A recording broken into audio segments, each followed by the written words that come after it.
अरे जैम पर तो मिलेंगे एमएससी को, एमएसएमई को फायदे ही फायदे। आप अगर माइक्रो स्केल इंडस्ट्रीज में आते हैं और माइक्रो स्केल एंटरप्राइज, तो आपको जैम पर मिलेगा फायदा ही फायदा। आपने मेरी जैम पर पहले वीडियो देखी है, हेलो एवरीवन। जैम पर मैंने बताया था कि जैम पे आप एज ए सेलर कैसे रजिस्टर्ड हो सकते हैं और जैम का कैसे फ़ायदा और लाभ उठा सकते हैं। अब इसी कड़ी में मैं आगे बताना चाहूँगा कि अगर आप एमएसई हैं, यानी माइक्रो और स्मॉल इंटरप्राइजेज के तौर पर काम कर रहे हैं, तो फिर आपको मिलने वाला है बहुत फ़ायदा जैम पर। और सरकारी खरीद आपके द्वारा की जाएगी, क्योंकि 25% रिजर्व है सरकारी खरीद एमएससी से करने के लिए। तो गवर्नमेंट ई मार्केट प्लेस और परचेज प्रेफरेंस पॉलिसीज क्या है, आइए संदर्भ में हम यहाँ पर समझने का प्रयास करेंगे। एज ए सेलर आप समझने का प्रयास करें, बायर भी इसको समझने का प्रयास करें कि किस तरीके से वो बाई कर सकते हैं और किस तरीके से आप अपना सामान को अधिक से अधिक सेल कर सकते हैं एज ए सेलर आप। और अगर आप एमएससी हैं तो आप क्या फ़ायदा उठा सकते हैं और आपको जैम से क्या मिलने वाला है फ़ायदा।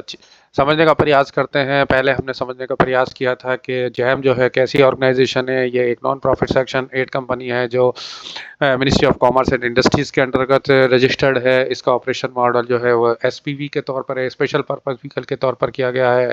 ये एक वन स्टॉप पोर्टल है सभी ऑनलाइन प्रोक्योरमेंट्स और गुड का, किसी भी गवर्नमेंट डिपार्टमेंट, सेंट्रल गवर्नमेंट का, स्टेट गवर्नमेंट का हो या कोई भी पब्लिक सेक्टर यूनिट से, उनके लिए कंपलसरी है कि वो सभी सर्विसेज और वो सभी सामान जो कि जैम पर अवेलेबल है वो वहीं से परचेज करना होता है। ये मैंडेटरी है as per rule 149 of GFR 2017। ये मैंडेटरी है।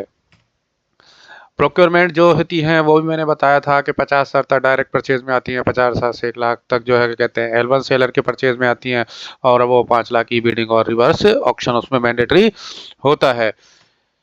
रिवर्स ऑक्शन क्या होता है? Reverse auction involve competitive bidding where suppliers को डाउनवर्ड प्राइजेस, यानी हम लोग जो खरीदने वाले होते हैं यानी बायर होते हैं वो अपनी तरफ से बिड करते हैं कि हमें इस रेट पे नहीं लेना, इस रेट पे लेना। Commonly used in procurement of goods on IREPSG where railway counter supplier bids in real time या गवर्नमेंट रेलवेज एंड गवर्नमेंट्स। अब आता है purchase preference policy, how you can get the opportunities as a MSE. अगर आप किसी MSc के तो registered हैं, अगर आप उद्यम पोर्टल पर रजिस्टर्ड हैं, तो आप इस पर परचेज प्रेफरेंस पॉलिसीज का लाभ उठा सकते हैं। PPMII public procurement preference to make in India policy. ये जीएफआर के 153 के अंतर्गत मैंडेटरी है कि जितनी भी 50 लाख से कम तक की कोई भी परचेज गवर्नमेंट ऑर्गेनाइजेशन के थ्रू की जाती है तो उसमें इस पॉलिसीज को देखना और इस पॉलिसी इसका ध्यान रखना आवश्यक है, कंपलसरी होगा। पब्लिक प्रोक्योरमेंट जो पॉलिसी एमएसएस की जनवरी 2022 में रिलीज की गई थी, इसमें 25% जितनी भी एनुअल प्रोक्योरमेंट है गुड्स और सर्विसेज की हो, सेंट्रल गवर्नमेंट द्वारा हो, ministries, department, public sector units की है, वो कम से कम 25% की किससे खरीदनी है? एमएससी से, यानी माइक्रो एंड स्मॉल एंटरप्राइजेस से खरीदनी है। वो लोग जितने भी माइक्रो और स्मॉल एंटरप्राइजेस के तौर पर रजिस्टर्ड है उनके लिए जैम एक ऐसी अपॉर्चुनिटी है जिससे वो अधिक से अधिक जो है क्या कहते हैं अपने सामान को सेल कर सकते हैं और अधिक से अधिक गवर्नमेंट ऑर्गेनाइजेशन तक पहुंच सकते हैं पूरे हिंदुस्तान भर में। अपने किसी भी एक जगह अपनी कंपनी खोल सककर और एक जगह से माल कहीं भी सप्लाई कर सकते हैं पूरे हिंदुस्तान भर में, और इस एमएससी के तौर पर इसका लाभ भी उठा सकते हैं। इस पॉलिसी का पॉलिसी मैंडेटरी हुई है 1 अप्रैल 2015 से इनिशियली इफेक्टिव हुई, और फिर 2012 में, और 2015 से ये मैंडेटरी हो गई कि 25% की जो परचेज है वो एमएससी के थ्रू ही की जानी है। एमएसई के थ्रू क्या होता है, जो मैंने बताया, PPMII परचेज प्रेफरेंस पॉलिसी और मेक इन इंडिया, ये दो चीज़ें हैं। आजकल हम प्रधानमंत्री मोदी जी का इस बात पे जोर है और हम सभी का इस बात पे जोर है कि हम मेक इन इंडिया को ज़्यादा से ज़्यादा ध्यान दें ताकि मैन्युफैक्चरिंग सेक्टर को हिंदुस्तान में, भारत में बढ़ाया जा सके और हिंदुस्तान में इसको आगे तक ले जाया जा सके। इसीलिए विकसित राष्ट्र बनाने के लिए ज़रूरी है मेक इन इंडिया। इसीलिए गवर्नमेंट ने शुरू किया कि गवर्नमेंट ऑफ इंडिया के समस्त डिपार्टमेंटों में मेक इन इंडिया पॉलिसी को यूज़ किया जाए और मेक इन इंडिया प्रोडक्ट को ज़्यादा से ज़्यादा पॉपुलर किया जाए और उनकी ज़्यादा से ज़्यादा परचेजिंग की जाए। इसीलिए ऐसे सभी सप्लायर्स जो मेक इन इंडिया के अंतर्गत आते हैं उनके लिए एक परचेज प्रेफरेंस पॉलिसी बनाई गई कि मेक इन इंडिया, अगर आप सारा आपका जो भी प्रोडक्ट है वो मेक इन इंडिया है, पूरा मैन्युफैक्चरिंग के समस्त आइटम आप मेक इन इंडिया के तौर पर काम करते हैं, तो आपको प्रेफरेंस दिया जाएगा परचेजिंग में और आपसे परचेजिंग की जाएगी। परचेजिंग प्रेफरेंस के रूल क्या है कि सबसे पहले अगर सपोज कीजिए कि आप कोई बिड लगाते हैं, यानी आप कोई ऑफर गवर्नमेंट के सामने रखते हैं, अगर आप L1 सप्लायर हैं और मेक इन इंडिया है, तो आपको जो है क्या कहते हैं पूरा का पूरा ऑर्डर दे दिया जाएगा।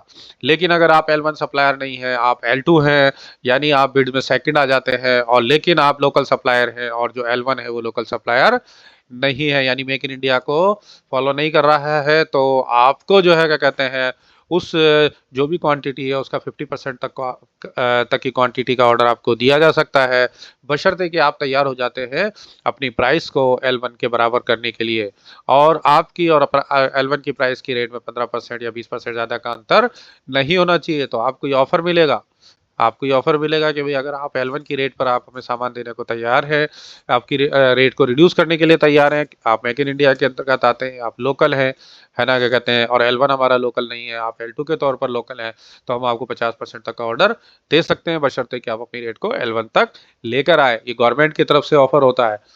इसी तरीके से उसके बाद जो है क्या कहते हैं, ऑर्डर जो है क्या कहते हैं L1 को अवार्ड किया जाता है। अगर आप L2 होते हुए और मेक इन इंडिया होते हुए अगर L1 की प्राइस को मैच नहीं करते हैं, तो पूरा का पूरा ऑर्डर L1 को दे दिया जाता है। इसमें L2 की एलिजिबिलिटी को भी चेक किया जाएगा और उसके पश्चात दिया जाएगा। कि ये भी ध्यान रखने की ज़रूरत है कि आप L1 और L2 as a make in India, अगर आप L2 है तो आपकी और L1 की रेट में अंतर जो है वो 15% से ज़्यादा का नहीं होना चाहिए। एमएससी की पॉलिसी जो है माइक्रो स्मॉल एंटरप्राइजेस के लिए जो पॉलिसी है, उसमें क्या है कि एमएससी जो है वो उद्यम रजिस्ट्रेशन के अंतर्गत रजिस्टर्ड होनी चाहिए। उससे पहले उद्योग आधार मेमोरेंडम चलता था, उसमें भी अगर आप रजिस्टर्ड हैं 31/3/22 तक, तो वो भी आप वैलिड होंगे। लेकिन अब आपको उद्यम पर रजिस्टर कराना होगा। जैसे मैंने बताया कि एमएससी से जो है क्या कहते हैं मैंडेटरी है 25% की परचेज जो गवर्नमेंट ऑर्गेनाइजेशन करते हैं, वो 25% तक परचेज उनको एमएससी से करना होता है। तो उस एमएससी में भी अगर आप एसटी कैटेगरी से आते हैं, तो आपसे कंपलसरी है कि आप 4% तक आपसे परचेज किया जाएगा। उस 25% में एक सब कैटेगरी है 4% की, जो SC ST के लिए रिजर्व की गई है, यानी SC ST ऑन्ड जो ऑर्गेनाइजेशन है, यानी जो मैन्युफैक्चरिंग यूनिट्स हैं या प्रोडक्टिव यूनिट है, यानी सेलर्स जो SC ST सेलर्स हैं, उनसे परचेज किया जाएगा, सप्लायर से उनसे परचेज किया जाएगा। इसके अलावा ईयर मार्क किया गया है वुमेन ऑन्ड एमएससी के लिए। अगर आप लेडी हैं, महिला हैं, आप अपना प्रोडक्ट बेचते हैं, आप सेल करते हैं, आपके नाम से कंपनी चलाते हैं, आप कंपनियां चला रहे हैं, तो ये भी एक जो है क्या कहते हैं महिलाओं को उद्यम में बढ़ावा देने के लिए, महिलाओं को उद्यम में आगे बढ़ाने के लिए, SC ST को आगे बढ़ाने के लिए ये पॉलिसी बनाई गई कि एमएससी जो 25% की उनसे परचेज करनी है, उसमें 4% का SC ST के लिए और 3% का वीमेंस और सेलर्स के लिए जो है क्या कहते हैं रिजर्वेशन दिया गया, यानी ईयर मार्क किया गया है। और इस पर जो है क्या कहते हैं गवर्नमेंट ऑफ इंडिया द्वारा लगातार नजर रखी जाती है और एनालाइज किया जाता है लगातार कि क्या ऐसा हो रहा है या नहीं हो रहा, और इसको एंश्योर करना सभी गवर्नमेंट ऑर्गेनाइजेशंस के लिए जरूरी होता है। एमएससी की जो पॉलिसी है, मैं थोड़ा सा फिर से दोबारा से इसको क्लैरिफाई कर दूं कि प्राइस मैचिंग फैसिलिटी होती है ये, जैसे कि मैंने बताया कि प्राइस मैचिंग में क्या होता है कि आप अगर आप L1 नहीं है और L1 से आप L2 या L3 हैं, लेकिन आप उस प्राइस बैंड में आते हैं, L1 प्लस 15% के बैंड में आते हैं, तो आपको जो है क्या कहते हैं 50% की ऑर्डर्स दिए जा सकते हैं अगर आप L1 की रेट को मैच करने के लिए तैयार होते हैं। अगर आप मैच कर जाते हैं L1 की प्राइस को, तो आप एज ए एमएससी हैं, तो आप उसको L1, अगर आप मेक इन इंडिया के अंतर्गत आते हैं, तब भी आपको ये पॉलिसी का फायदा मिलेगा। अगर मल्टीपल एमएससीज अगर जो है क्या कहते हैं L2 L3 L4 होते हैं, अगर आप एज ए L2 हो और एमएससी हैं और आप L1 की प्राइस को मैच नहीं करना चाहते हैं, तो आपको ये अपॉर्चुनिटी नहीं दी जाएगी, और इससे आगे वाले कोई अपॉर्चुनिटी यानी L3 को अपॉर्चुनिटी दी जा सकती है, बशर्ते कि वो उस प्राइस बैंड में आता है, यानी L1 प्लस 15% में आता हो। एमएससी के केस में जो है क्या कहते हैं, जैसे मैंने बताया था मेक इन इंडिया में 50% होता है, एमएससी के केस में ये 25% होता है, यानी अगर क्वांटिटी डिविजिबल है तो जो है क्या कहते हैं 25% आपको दिया जा सकता है। अगर एमएससी जो कोट कर रहा है वो L1 और 15% के बीच में है और L1 एमएससी नहीं है, अगर L1 एमएससी है तो सारा का सारा ऑफर उसको मिलेगा, पूरा का पूरा ऑर्डर। लेकिन अगर L1 एमएससी नहीं है और आप एमएससी L2 एमएस के तौर पर आप एमएससी हैं, तो और 15% के प्राइस बैंड के अंतर्गत आते हैं, तो आपको 25% की क्वांटिटी तक का आप ऑर्डर मिल जाएगा। लेकिन अगर आप कहते हैं आइटम ऐसा है कि जो डिवाइड नहीं किया जा सकता, तो 100% भी आपको मिल जाएगा अगर आप L1 की रेट को मैच कर जाते हैं। तो अगर एक से ज़्यादा एमएससी हो, जैसे मैंने बताया जो 15% के में आ रहे हैं, L2 L3 इस टाइप से भी हो, L4 भी हो, तो देन उस केस में सबसे पहले जो सबसे लोवेस्ट होगा उसको अप्रोच किया जाएगा। अगर वो तैयार नहीं होगा तो नेक्स्ट लोवेस्ट को अप्रोच किया जाएगा, और उससे बात यही की जाएगी कि वो L1 की रेट को मैच करे। इफ़ नो एमएससी एग्रीज तो फिर नेचुरली विदाउट एमएससी प्रेफरेंस के ही ऑर्डर जारी किया जाएगा।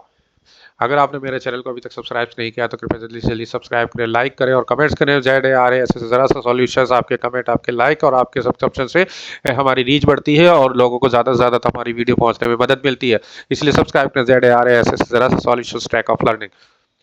कंटिन्यू करते हैं। इसके अलावा अदर बेनिफिट्स हमें क्या क्या मिल सकते हैं, एमएससीज को जो है और बेनिफिट्स क्या मिल सकते हैं। उनको टेंडर डॉक्यूमेंट फीस में एग्जम्पशन मिलता है, MSEs are exempted from paying tender document fee. इसके अलावा अर्नेस्ट मनी डिपॉजिट जो ईएमडी जमा करानी होती है, एमएससी को इसकी ज़रूरत नहीं होती है, उनको ईएमडी से बचत मिलती है किसी भी, जब वो गवर्नमेंट ऑर्गेनाइजेशन के लिए compete करते हैं। तो eligible for relaxation in turnover and experience criteria when the during bidding के दौरान उनको टर्नओवर में भी थोड़ा रिलैक्सेशन मिल सकता है, एलिजिबिलिटी और एक्सपीरियंस क्राइटेरिया में भी उनको बेनिफिट एडिशनल मिल सकते हैं। 358 आइटम ऐसे हैं जो बिल्कुल एक्सक्लूसिवली रिजर्व किए गए हैं एमएससी से प्रोक्योर करने के लिए गवर्नमेंट के द्वारा। 358 आइटम्स, इट में भी डिफरेंट लिस्ट में कुछ नंबर आगे पीछे हो सकते हैं क्योंकि चीज़ें बदलती रहती हैं, तो इसलिए इसको भी आप अपने हिसाब से चेक कर सकते हैं। एमएसएमईज की वेबसाइट पर जाकर भी आप इसको चेक करते हैं, तो आपको इस तरीके से बेनिफिट्स क्या क्या मिल सकते हैं ये मैंने यहाँ समझाने का प्रयास किया। अगर आप एज ए सेलर हैं तो आप एमएससी के तौर पर रजिस्टर्ड है तो आपको क्या बेनिफिट मिल सकते हैं, अगर आप मेक इन इंडिया के अंतर्गत आते हैं तो आपको क्या बेनिफिट मिल सकते हैं, और आप इस बेनिफिट का लाभ उठाकर कैसे अपने बिजनेस को गवर्नमेंट ऑर्गेनाइजेशंस में के थ्रू बढ़ा सकते हैं या गवर्नमेंट ऑर्गेनाइजेशन सप्लाई में हिस्सा ले सकते हैं। ये मैं पहले ही आपको बता चुका हूँ कि जैम के थ्रू जो भी प्रोक्योरमेंट होती है वो बहुत ट्रांसपेरेंट है, और उसके थ्रू जो प्रोक्योरमेंट होती है उसमें पेमेंट के लिए जो है समय सीमा तय है कि आपने जो है क्या कहते हैं किसी भी ऑर्डर के बाद, ऑर्डर एक्सेप्ट होने के बाद 10 दिन के अंदर अंदर आपको पेमेंट मिल जाता है। तो इसीलिए ये किसी भी सेलर के लिए बहुत बेनिफिशियल चीज़ है कि वो जैम पर रजिस्टर्ड हो और जैम के थ्रू अपने बिजनेस को आगे बढ़ाए और गवर्नमेंट ऑर्गेनाइजेशन के साथ सपोर्ट करे और अपने मैन्युफैक्चरिंग में देश के आगे बढ़ाने में मदद करे। इसके अलावा अगर आप गवर्नमेंट से कोई मॉनिटरिंग चाहते हैं या ग्रीवेंस रिड्रेसल आपको चाहिए तो एमएसएमई जो संबंध पोर्टल है जो 8/12/2017 को हुआ, उसको भी जो है क्या कहते हैं उसके थ्रू आप जो है क्या कहते हैं अपने जो है क्या कहते हैं ग्रीवेंस रिड्रेस कर सकते हैं। Use for monthly and and annual procurement reporting by all CPSUs। Champion portal भी आपके लिए है, operated by ministry of MSME, act as grievance addressal platform for MSEs in case of non compliance of policy provision. कोई government organisation अगर MSEs की policy को नहीं मानती है तो भी आप इसके थ्रू भी अपना रिड्रेसिंग सिस्टम में जा सकते हैं, ग्रीवांस आप अपनी रख सकते हैं। तो इस तरीके से हमने यहाँ समझने का प्रयास किया एज ए MSME आपको क्या फ़ायदा उठा सकते हैं, आप एज ए जो है क्या कहते हैं मेक इन इंडिया के तहत क्या फ़ायदा उठा सकते हैं, और जैम के थ्रू आप क्या फ़ायदा उठा सकते हैं। तो आप सभी जैम को ज्वाइन करें और अपने अधिक से अधिक फ़ायदा उठाएं। Thank you so much.